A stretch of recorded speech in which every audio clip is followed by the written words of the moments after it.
ป่าลงเลย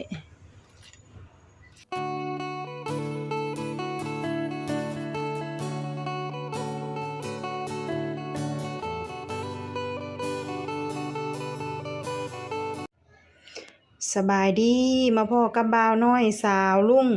มื้อนี้สาวลุงสิมาแกงปลาซิวใส่หน่อไม้ดองพี่น้อง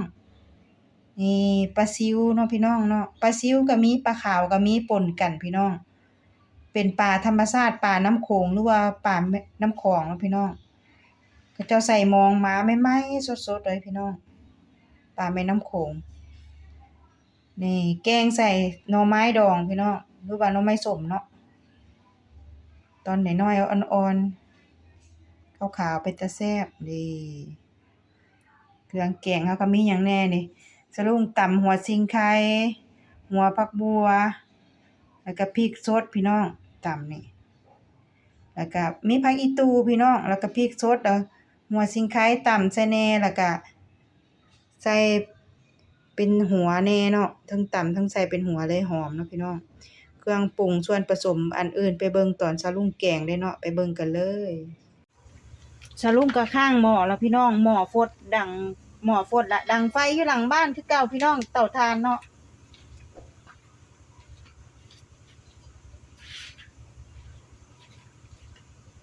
สะลุงก็สิเอาเครื่องที่ตำแล้วนี้ลงไปก่อน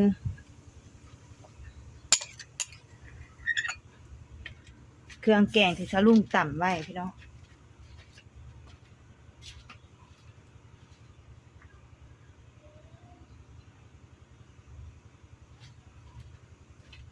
แล้วก็สิเอาหัวชิงไข่กับพริกสด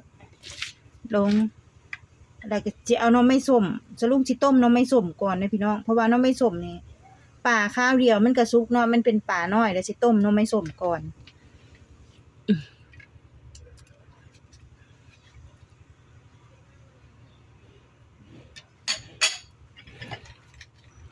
พริกบ่สุกพี่น้อง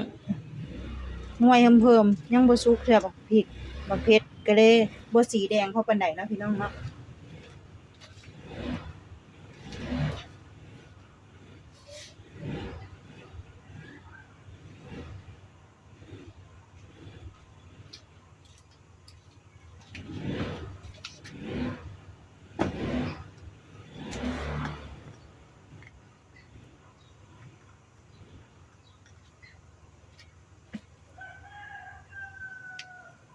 สะลุงก็สิใส่เกลือพี่น้องเกลือหน่อยนึง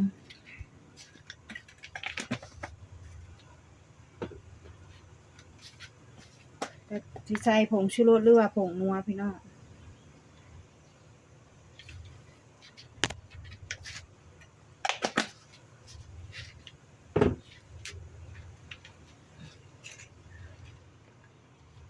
เป็นอาหารบ้านๆง่ายๆคือเก่าพี่น้อง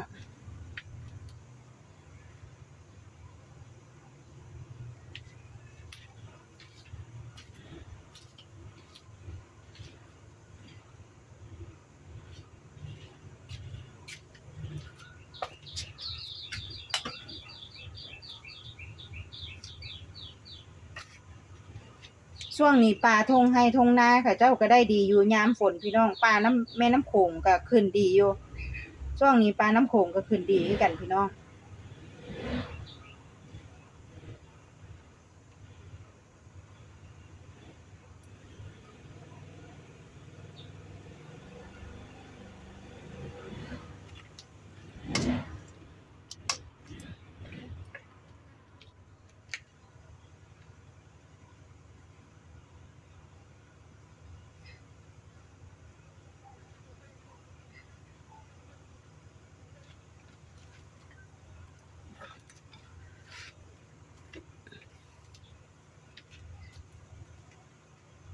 เดี๋ยวสลุงก็สิเอาปลาลงพี่น้องปลาลงเลยปลาเพิ่นเดียวก็สุกปลามันตัวน้อยพี่น้อง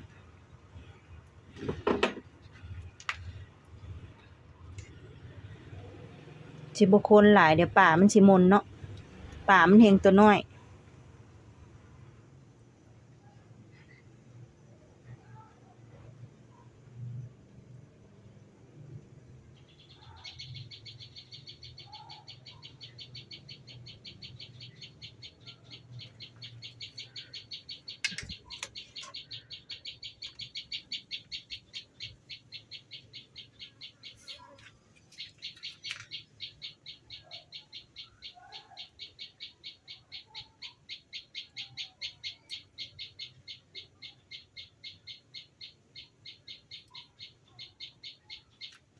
นี่สลุงสิบ่ได้ใส่ปลาแดกเด้อพี่น้องสิใส่แต่เกลือกับ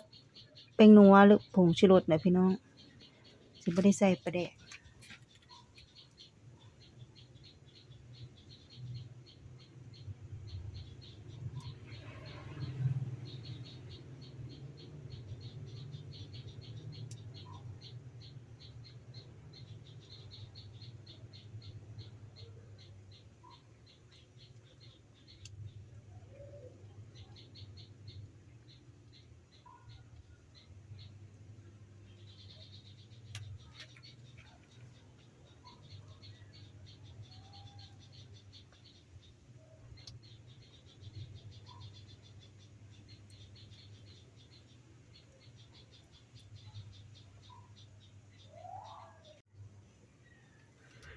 ปลาก็เริ่มสุกแล้วพี่น้อง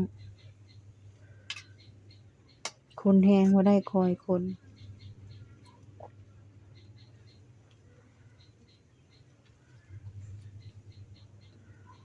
นี่ก็สิเอาผักอีตูนี่ล่ะลงพี่น้องผักอีตูใส่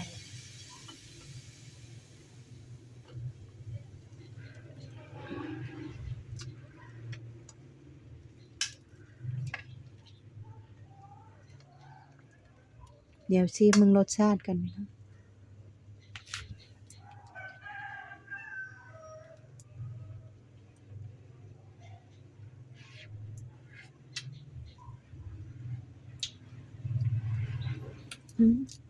แซ่บตัวพี่น้องแซ่บ